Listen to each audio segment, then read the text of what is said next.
Já ouviu falar sobre arquitetura contra o crime? O termo é usado para um conjunto de ações e medidas que podem diminuir a probabilidade de furtos, roubos e aumentar a segurança pública. Essas medidas e ações podem ser detalhes urbanísticos. A ideia é você ter algumas medidas que atacam uma das vértices do triângulo contra o crime, né? Que é um conceito também que é bastante adotado na segurança pública. Então esse triângulo do crime ele traz três elementos, né?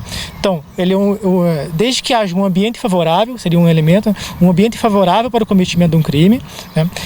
Lembrando que esse triângulo ele busca explicar por que um crime ocorre, né? Então, um ambiente favorável, um agente disposto e capaz, então alguém que tenha condições de fazer isso, tenha vontade de fazer isso, e o objeto desejável e que esteja vulnerável. Então, com a soma desses três elementos, né, é muito mais provável que um crime ocorra. Então, essa arquitetura contra o crime que a gente está discutindo, ela vem na ideia de quebrar um desses vértices, né? Então, tentar trabalhar em cima de um deles para que não ocorra o crime, né? Alguns espaços públicos ou privados possuem características que favorecem a prática de crimes. A proposta da arquitetura contra o crime é utilizar recursos urbanísticos para quebrar essas oportunidades. Formas de quebrar esse triângulo é através da vigilância natural. O que seria a vigilância natural? O posicionamento, a adoção de obstáculos, barreiras, colocadas em pontos estratégicos de forma não a que elas deem condição que o indivíduo possa se homiziar, se esconder ou praticar alguma conduta ilícita, que a gente não espera que ele faça. Mas sim de forma a criar um corredor de acesso, um corredor de visão, onde todos os elementos, independente de onde a pessoa esteja, ela possa ser visualizada. Então, de que forma que a gente faz isso na prática, né? Desde da retirada ali de muretas, de árvores, muitas árvores elas acabam propiciando isso também, uma iluminação adequada, né? Esse agente capaz que a gente tinha discutido antes, ele vai se sentir exposto, né? Ele vai ficar vulnerável. Então isso aí acaba que ele vai pensar duas vezes antes de cometer um crime. A colocação de câmeras também, o estado de conservação das coisas também funciona. A gente pode imaginar que, por exemplo, uma rua onde as casas estejam em condição de abandono, onde o calçamento já esteja todo quebrado, né? Ele dá uma impressão de que não tem ninguém olhando.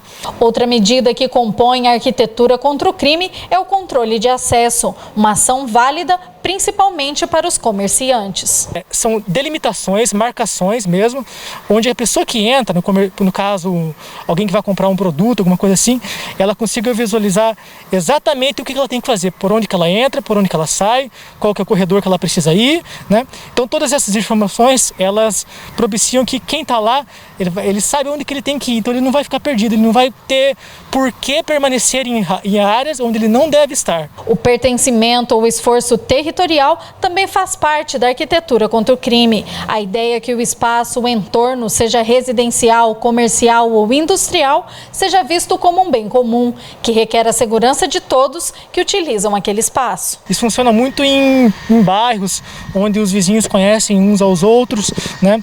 Onde tem a adoção de que aquele espaço, aquele ambiente pertence a todo mundo. Então, todo mundo vai se doar um pouquinho para que aquilo permaneça preservado, né?